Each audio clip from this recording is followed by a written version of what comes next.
when you say, as has been said by a number of conspiracy-minded people on the right, and not a lot. I mean, I first of all, I think that sometimes you have a kind of a really loud voice from a very few, particularly because of the power of social media to amplify this. But start arguing that we have this ability to control the weather, and including weather events like this. You're making the same mistake as those who argue for human-caused climate change, fundamentally. And that is misunderstanding who actually owns the world. From a biblical worldview, listen, the earth is the Lord's and the fullness thereof, period. From a biblical worldview, in the beginning, God created the heavens and earth. This is his world. This is a world that has been inflicted and infected by sin and brokenness, but it is not out of the control of the creator. It's just not. Let's jump to human-caused climate change. Again, there's so much in that just phrase there that you need to understand. First, and by you, I don't mean you, because I know you understand it. But I'm sorry. No. I mean, but like, first of all, that climate change is happening. And I think that the data points to that the climate is changing and that this is not unprecedented. The climate changes a lot. And we know this. Many of us are old enough to remember fears of global freezing that were back in the late 70s, early 80s. And so I think that there is evidence that the climate is changing. The second assumption is that it's human caused, that it's changes in human behavior, in carbon emissions. And that sort of data is highly debated, and it should be hotly debated.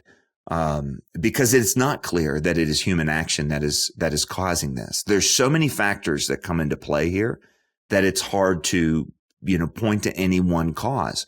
Now, it may be the adage that it's not one thing, it's a whole lot of things. But then the third thing is that it's catastrophic. And when climate changes, it's catastrophic for some and beneficial for others. And, that's the nature of the world that we live in. And yet, if the world is a creation, and this is huge, if the world is a creation from God, then it is likely that God, who created the world and also created it good, didn't create it on the verge of disaster at all moments in time. And yet you have to understand that the secular, naturalist, neo-Darwinian story, that's the built-in assumption about the way the universe and especially life has moved forward, which is we shouldn't be here anyway. We're only here by a series of kind of like, once in a kabillion accidents, that this happened to happen and this happened to happen. It's that one line from, Stephen Jay Gould's book. We're here because our group of ancestors from Africa had a peculiar fin anatomy that could transform into legs for terrestrial creatures, because the earth never froze entirely during the ice age, and because a small and tenuous species arising in Africa 250,000 years ago has managed to survive somehow by hook and by crook. I mean, that's his description of the likelihood that we would be here, right? In other words, we shouldn't.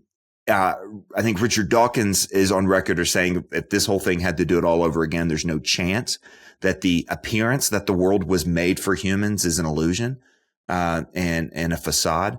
So look, if you bring in that assumption, then you got to remember there's nothing superintending, and certainly no one superintending the flow of history, especially the flow of human history. And one little thing we do could mess the whole thing up. It could, bring the whole thing over the edge of the precipice that we've been dangling over since our very existence began. And that's a different thing than a world that has a creator, that has a mind, a purpose, is loving, created humans in his image, because now you have this kind of resiliency that's been built in, not just to people, but to the creation itself. And you also have his superintending hand over, the flow of everything in the created order. And to give too much credit to the human ability to mess up God's plan, that's the mistake on both sides of these kind of, I think, dual conspiracies. And I've heard a lot of that this time. More, I guess one of the reasons I want to talk about this is that, It just seems that there's more of this than in past times. And I get it. I mean, part of it is again, 2 weeks in a row here, we're talking about these devastating effects of these weather events, and people have died and we're alarmed. And I get that. But it is a myopic view, and it's loaded with assumptions about the universe itself and about who controls, whose world this really is. And it's understandable when something sad or scary happens, we tend to think it's more comforting to assume that this was something we could control or that we did control. Because even if it's something bad, then at least we could have somebody to blame. And then at least we could say, we should do this different next time so that we can stop this from happening again. It's much more, it feels much more fragile and vulnerable to say, these things happen. We don't know always when or where or how, and we're kind of at its mercy. And it's just not our role to be able to do something about it. We're not used to that feeling anymore. Well, this isn't new. This isn't even as recent as Elon Musk and self-driving cars. You're talking about something that has been changing for hundreds of years since the scientific revolution started to shift from understanding the world to exerting control over the world. And humans do have a remarkable level of control over the world that animals do not. I mean, this is part of the creation story as well. We have an ability to steward. We have an ability to make worlds out of the world, to build. I mean, you just go to New York City and it's hard to, and you see kind of the dominance of what, that land once was. And you think, wow, we have really controlled this plot of land. We produce so much garbage. I can't believe how much garbage we produce. That's the first thing that comes to mind when you walk the streets on certain days. No, but Jacques Ellul talked about this in his book, The Technological Society, is that with the growth of science and technology, there's this view that we can control the world through technique. And Craig Gay, a scholar at Regent College in Vancouver, put all this together in a remarkable book. It's still one of the more shaping books for me in the last 25 years, called The Way of the Modern World. And he talks about that modernism, one of the results of kind of the secularization of the Western world is this, this instinct that, or this feeling of control, that we control things that we really don't. And that's also where anxiety comes from. And Rod Dreher in his Substack this morning actually talks about an article about kind of the high levels of anxiety, something that we've talked about. Of course, you got Jonathan Haidt's The Anxious Generation talking about this, that really this illusion of control and anxiety, go hand in hand. And then it just gets magnified on a global level when you've got a few voices talking to everyone.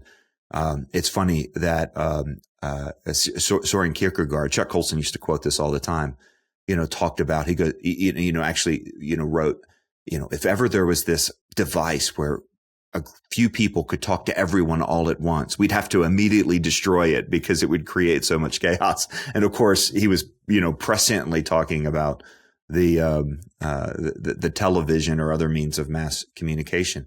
So you have all of these kind of ways of complicating the issue, right? I mean, you think about, I think Governor DeSantis rattled off 5 or 6 or all 7 hurricanes that he knew had greater from the 1800s, right? Right. And the challenge of living in a world that we do not control has been at the root of a lot of questioning of God.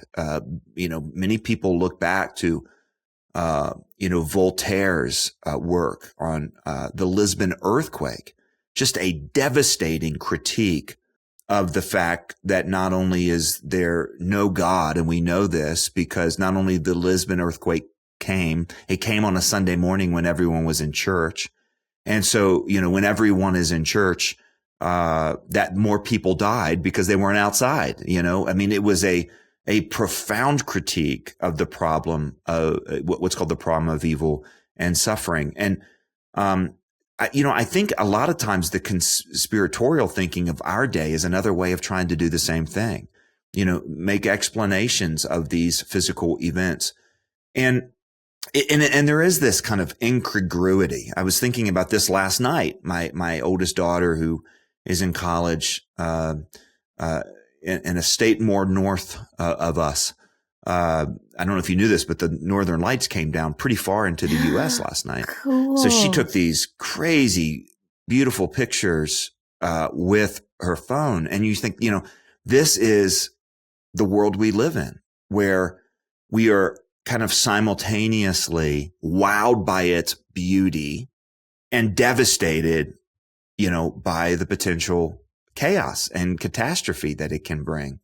And so you have to look at that story and say, what best explains the design, the intricacy, the beauty, the wonder, the wow, particularly that which brings along with it no survivability advantage, with the devastation. And sometimes, my guess is that the clouds that brought the storms that devastated Florida also brought some incredible sunsets for others. And how do you hold those two things together? So you have to have an explanation of reality that explains both the profound goodness in the world, the beauty of the world, the fact that it is seemingly, as many people have noted, made for humans. We shouldn't, there are no other planets like this. And yet at the same time, as one of our former colleagues would say, we live at the mercy of nature and or at the permission of nature, and they can, who can rescind that permission at any moment in any place.